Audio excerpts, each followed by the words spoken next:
So the decrypted child to me is a person that's been bullied throughout his life on social media and in person.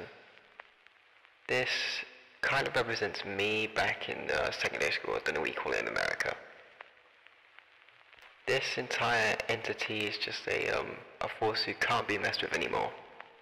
He's gone to the point where he doesn't care anymore, and once the negativity got to his mind, he's now someone who's out there to kill and achieve his goal. When I say the name Rematrix, what do you think of? You may think of a weird AI, don't you? Well, it's not really an AI, it's more of a machine. It's kind of my representation of the internet.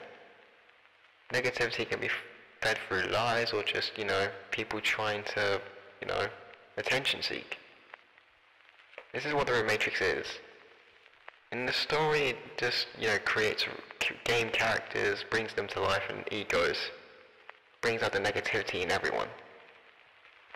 The internet always brings out the negativity in everyone. Luckily, we always have an off switch for it. Inviditine is the one who started everything. So think of him as the one who starts all the arguments over something really silly. So he wants to be all powerful and, wants his name to be known everywhere. It kind of reminds me of all those attention seekers you always get online and in person. Tries to make a name for themselves just for their personal gain. Also hurts others for their personal gain.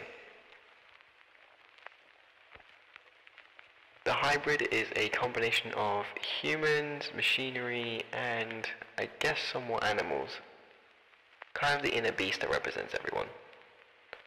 It's a weird character to talk about because this was literally a character that was last second for the D&D. Yeah, the hybrid was a good demonstration of what could be the biggest beast in that universe. What it means to me, however, is the inner beast that represents everyone. You always get that one trigger. Goliath. He's kind of the hero of the story, so he kind of represents the good in everyone. The one who always wants to help out those in need. He has been through a lot, and he kind of represents me, but, he's just stronger, better, and then, doesn't represent like a Brandon ego at all.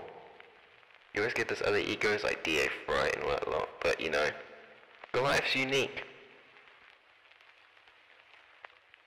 Isaac Ravenglass and Edward Hale. Two polar opposites. Edward is a very complex character because he hasn't really been talked about that much. He's just been described as he's always there if you need him. He's always, caring and loving. Isaac, on the other hand, just wants what's best for himself. He always wants, power. He always wants, the entire world in his hands.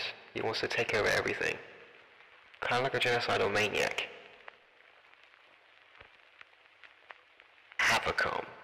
It represents another bully in mind. So Isaac represents the main bully and Havocom is just there to help him. In the universe, he's there to help Isaac achieving his plans, but something goes horribly wrong when he gets corrupted. Which creates Havoc. Havoc is a representation of the bullies going rogue and also turning against them while also turning on the person that's getting bullied as well. So he's like on his own and trying to like persuade both sides into siding with one, gathering information and using it against both parties, using it against the bully and the bullied. He's kind of on his own and he wants to just take over the mind of everyone, kind of like a virus. Tianxia is a neutral AI which was recently implemented in the new Havoc series. A recent character as well. So what I am planning on doing with this character is expanding the lore of it within the D&D universe. So Tianxia's main motive is to be neutral as possible.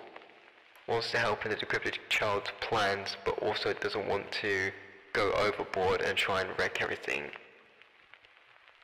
So think of it as Havocom, but less destructive and more neutral, I guess.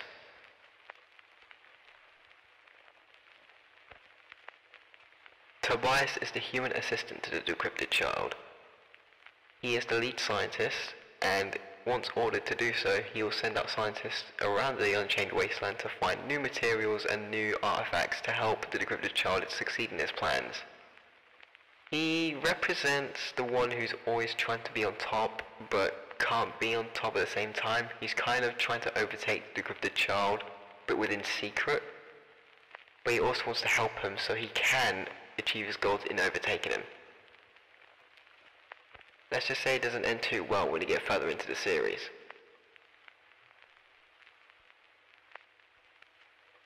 Finally, Havoc, the brand new character. So, the Havoc is a AI that is used as a kill and multiply entity.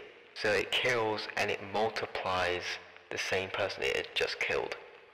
But it doesn't multiply as in like cloning, it multiplies by ripping two entities from the killed being into a positive and a negative sort of like shell. So the positive side gets trapped and the negative side gets released and turns against its own kind. The Havoc kind of represents what the internet could potentially be like in the future. It can make you two-faced. It could potentially make you lose yourself.